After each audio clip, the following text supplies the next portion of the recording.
E aí, galerinha, na aula de hoje nós vamos falar um pouquinho sobre os óxidos, não é isso? Vamos conhecer essa função inorgânica e vamos ver aonde nós encontramos cada óxido no nosso dia a dia. Vamos para a aula de hoje. Então, pessoal, na aula de hoje vamos falar sobre os óxidos, a quarta função inorgânica que nós vamos falar hoje. Vamos ver quais são os tipos de óxido e como nós classificamos. Na realidade, vamos entender primeiro o que é um óxido. Na realidade, um óxido, ele nada mais é do que um composto binário, onde o elemento mais eletronegativo tem que ser o oxigênio. Por exemplo, nós temos o cal, que é o óxido de cálcio. A água também é um óxido. Nós chamamos de óxido de hidrogênio, ou mais conhecido como a água. O dióxido de carbono também é um óxido. Só temos que tomar cuidado toda vez que o oxigênio estiver ligado ao flúor, porque ele não é um óxido. Se você observar direitinho, você vai perceber que o flúor ele é muito mais eletronegativo do que o oxigênio. Na realidade, ele é o elemento mais eletronegativo da tabela toda. Vamos ver aqui agora a classificação dos óxidos. Nós vamos ter o óxido ácido, que nós chamamos de anidrido, o óxido básico, o óxido anfótero, o óxido neutro indiferente, o óxido duplo salino ou misto.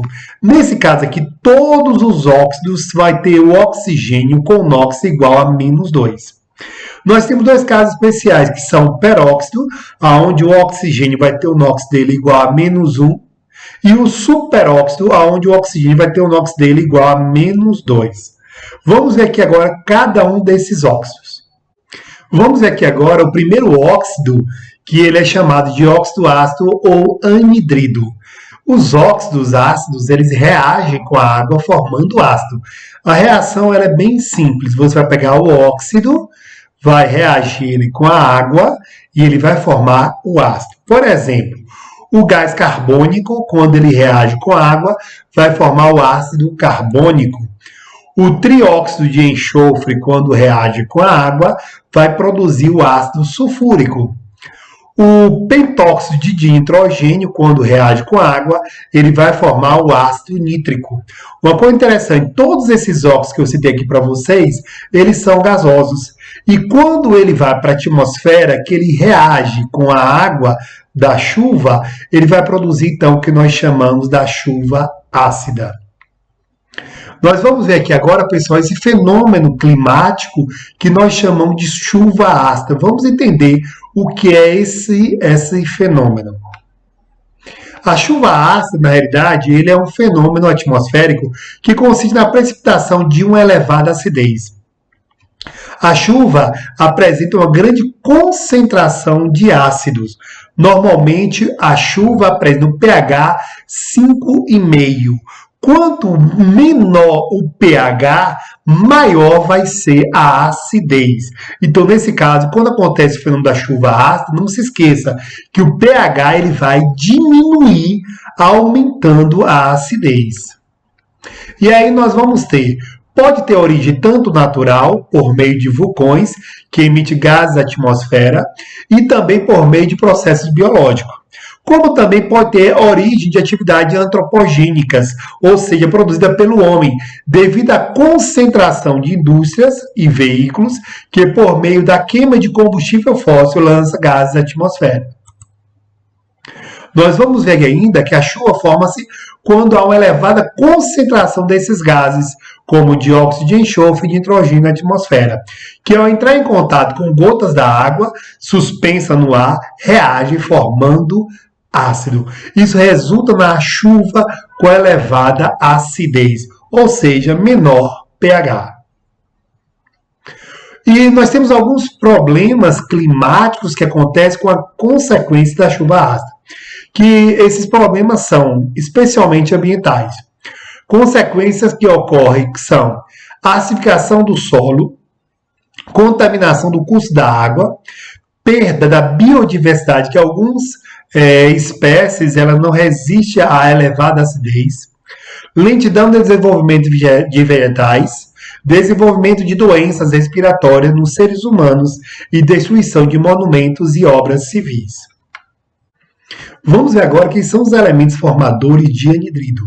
Nesse caso, são os ametais e os metais de transição, ou conhecido como elemento de transição, que o NOx dele tem que ser maior do que 4. Por exemplo, o CO2, o carbono, ele pertence à família 4A, ele é um ametal. O P2O5, o fósforo, se você observar, ele pertence à família 5A, também ele é um ametal. O Mn2O7, o manganês, ele pertence ao elemento de transição, ele está bem no meio da tabela. E nesse caso aqui, o composto, se você tirar o NOx, esse elemento ele vai ter o NOx igual a mais 7. Então, ele é considerado um anidrido. Vamos agora ver a nomenclatura geral, que é dado para todos os óxidos. São duas as nomenclaturas gerais. Uma pela quantidade e a outra pelo NOx. Pela quantidade, deve lembrar sempre, quando tiver só um, ele é mono, que é facultativo, você utiliza se você quiser. 2, ele é di. 3, ele é tri. 4, ele é tetra. 5, ele é penta. 6, ele é hexa. 7, ele é hepta. Por exemplo, CO2. Vamos tirar aqui o NOx para a gente ver primeiro pelo NOx para depois ver a quantidade. O oxigênio é menos 2, vai dar menos 4, mais 4 vai ser o NOx do carbono. Eu posso chamá-lo de óxido de carbono 4, devido ao NOx, ou então pela quantidade de óxido de carbono ou de monocarbono. Como mono é facultativo, você utiliza se você quiser. Olha o outro exemplo que nós temos aqui, que ele é o SO3. O enxofre, nesse caso aqui, vai ter quinox. Nós vamos ver que o oxigênio é menos 2, vezes 3 vai dar menos 6. Aqui vai ser mais 6. Ele vai ter óxido de enxofre 6, porque o NOx dele aqui é 6, ou mais conhecido como trióxido de enxofre, ou de monoenxofre, nesse caso aí. O último exemplo que nós temos aqui, pessoal, ele vai ser o P2O5, o fósforo, ele vai ter o NOx mais 5, óxido de fósforo 5, ou como são 5 oxigênio e só são 2 fósforo, você vai chamar de pentóxido de novo, fósforo, porque são 2 fósforos. Vamos ver agora aqui a outra nomenclatura que ela é específica e ela só vai ser utilizada para os anidridos. Nós vamos utilizar aqui a mesma tabela que nós utilizamos para os ácidos, de acordo com o NOx. Hipooso, geralmente ele vai ser 1 ou 2. Oso, a depender da família, ele pode ser 2, 3, 4. Se for íquo, ele vai ser 4, 5 ou 6. E POP só acontece com NOx igual a 7. Você deve observar a família e o NOx. Por exemplo, nós vimos aqui nesse caso, quando nós vamos dar o nome do ácido, se eu olho aqui o carbono, nesse caso, ele vai ter o NOx igual a mais 4. Como o carbono pertence à família 4A, 2 ele é oso, 4 ele é íquo. Então, nesse caso, nós vamos chamá-lo de anidrido carbônico. Olha só o outro exemplo que nós temos aqui, que é o SO3. Esse enxofre pertence à família 6A. Tirando aqui o NOx, você vai ter que o oxigênio é menos 2, o enxofre vai ser mais 6. Se ele é 6, você vai ter 2, ele é hipooso, 4, ele é oso, 6, ele vai ser íquo. Então, eu vou ter o anidrido sulfúrico. E o último que nós temos, ele é o fósforo, que ele é da família 5A, ele pode ser 1, 3 ou 5. Tirando aqui o NOx, você vai ter, nesse caso, o fósforo vai ter NOx 5. O nome dele vai ser conhecido como anidrido fosfórico. Vamos ver aqui agora o outro óxido que nós chamamos de óxido básico. Nesse caso, são os óxidos que reagem com a água formando base. Olha só a reação que nós temos. O óxido vai reagir com a água e vai produzir uma base. Os óxidos básicos, eles são iônicos, eles são sólidos.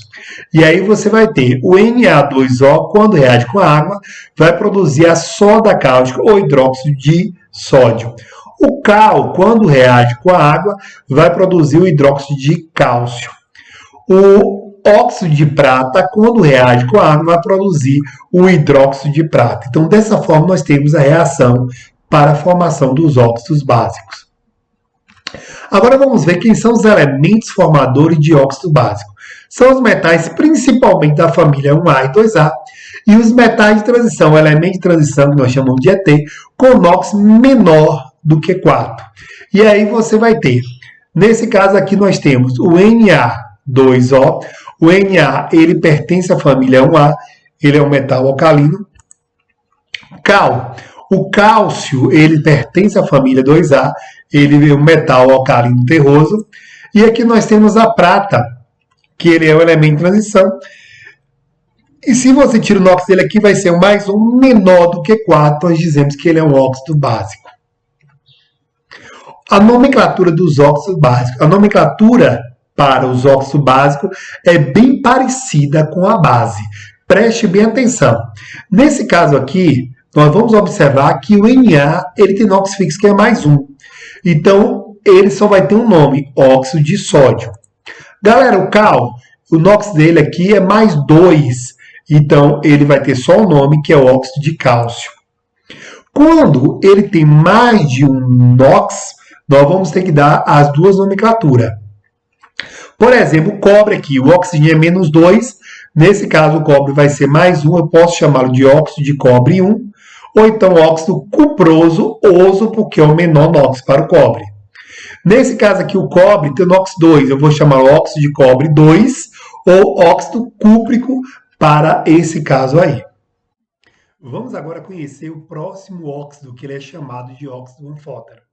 São os óxidos que reagem com ácido e base forte, não é isso? Eles produzem sal e água. Olha só bem a reação, como acontece. Esse óxido anfótero pode reagir com ácido forte, formando sal e água. Por exemplo, ZNO, que é um óxido anfótero, vai reagir com 2 do HCl, formando ZnCl2 mais água. Também pode acontecer da mesma forma ele reagir com a base forte, formando também sal e água. Olha, o mesmo óxido ZNO reagindo com soda cáustica, 2 do NaOH, formando Na2ZNO2 mais água. Então, são óxidos que reagem com ácido e base forte, produzindo sal e água. Eles são chamados de anfóteros. E são 15 moléculas anfóteras que são praticamente solúveis em água. Vamos ver as primeiras que são formadas pelo metal com NOx fixo. Por exemplo, ZNO, nós chamamos ele de óxido de zinco. Al2O3, óxido de alumínio. Quando ele tem 2 ou mais NOx, nós damos as duas nomenclaturas, tanto a geral, que pode ser pelo NOx ou pela quantidade. Por exemplo, Fe2O3, aqui o NOx do ferro ele é 3, então a gente vai chamar óxido de ferro 3, ou trióxido de ferro, o nome dele. Preste bem atenção para essas outras moléculas. Nós vamos ver que, por exemplo, o chumbo ele pode formar dois óxidos que são anfóteros. Eu vou ter o PbO, onde o NOx do chumbo aqui é 2, eu vou chamá-lo de óxido de chumbo 2, ou monóxido de chumbo. PbO2, nesse caso aqui, o chumbo, o NOx dele é 4, óxido de chumbo 4 ou dióxido de chumbo. Nós vamos ver que o cromo também ele pode produzir dois óxidos que são anfóteros. No primeiro caso, o óxido cromo ele é 3 e aqui no próximo ele é 4. Então eu vou ter óxido de cromo 3 ou trióxido de dicromo. Quando ele tem o CrO2, o NOx dele é 4, óxido de cromo 4 ou dióxido de cromo. Nós vamos ver que o manganês ele também pode produzir dois óxidos que são anfóteros. O MnO2, que o NOx dele aqui é 4, eu vou chamar óxido de manganês 4 ou dióxido de manganês. E nesse outro caso aqui, o manganês, o NOx dele é 3, óxido de manganês 3 ou trióxido de manganês. Vamos ver também algumas outras moléculas que são óxidos anfóteros. Veja bem que o estânio ele também pode ter duas moléculas que são anfóteras. Nesse primeiro caso aqui, o SNO, o NOx do estânio ele é 2, então eu vou chamar óxido de estânio 2 ou monóxido de estânio. Nesse outro caso, o estânio tem o NOx 4. Eu vou chamar óxido de estânio 4 ou dióxido de estânio. Veja que para o antimônio, eu vou escolher uma das duas nomenclaturas. Eu posso chamar esse caso aqui, que o NOx do antimônio é 3, óxido de antimônio 3. Nesse outro caso, o NOx do antimônio ele é 5. Eu vou chamá-lo de óxido de antimônio 5. Para o arsênio, nós temos também duas moléculas e vou escolher apenas uma das nomenclaturas. Aqui eu vou ter 3 oxigênio e 2 arsênio. Então eu vou chamar de trióxido de diarsênio. Nesse outro caso aqui eu tenho 5 oxigênio e 2 arsênio. Então eu vou chamar de pentóxido de diarsênio, o nome dele. Vamos ver agora o que nós chamamos de óxido neutro ou indiferente. Nesse caso, são óxidos que não reagem nem com água, nem com ácido e nem com base.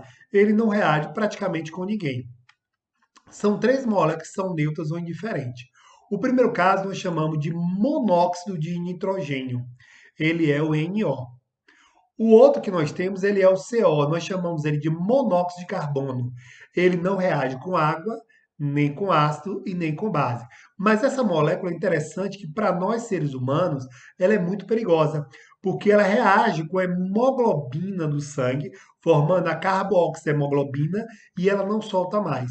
Então, se a pessoa estiver num ambiente poluído com esse gás, que é o monóxido de carbono, essa pessoa ela pode morrer por asfixia. E a última molécula ele é o N2O, o monóxido de dinitrogênio, ou mais conhecido como gás hilariante. As pessoas que sofrem, né, e têm pavor de ir ao dentista, ela pode fazer um tratamento utilizando monóxido de nitrogênio e ela se sentir mais à vontade, ela vai para o médico fazer o tratamento dentário.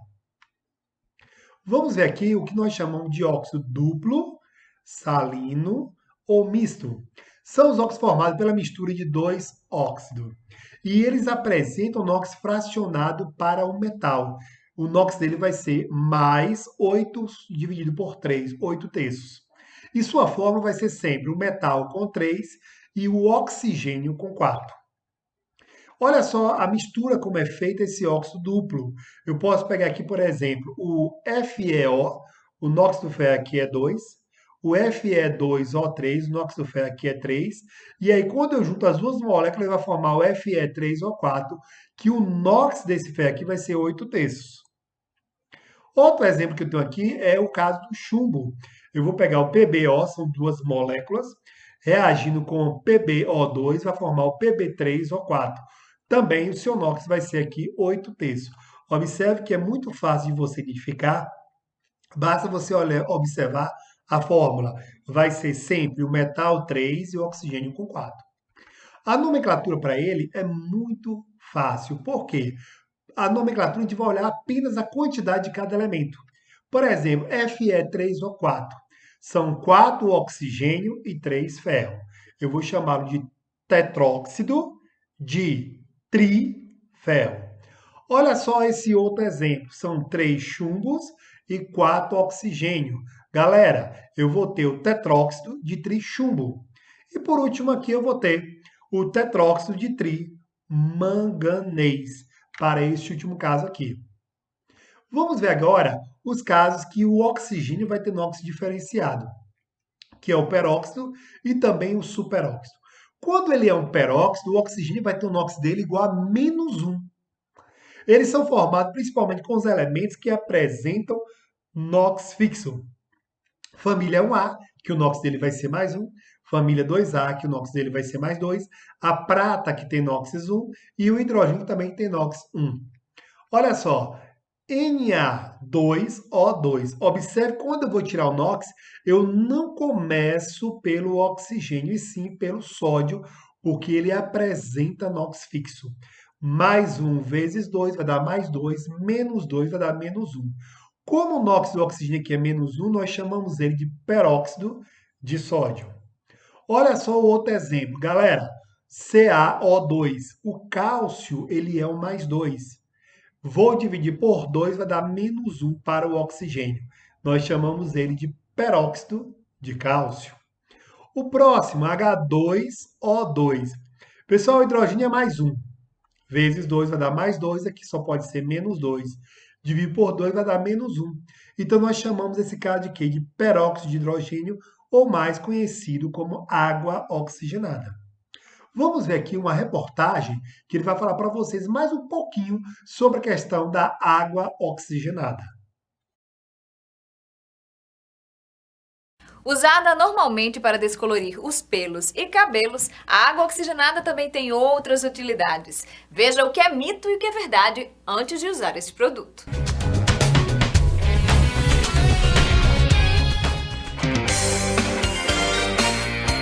A maioria das mulheres, pelo menos uma vez na vida, já precisou dos benefícios cosméticos da água oxigenada.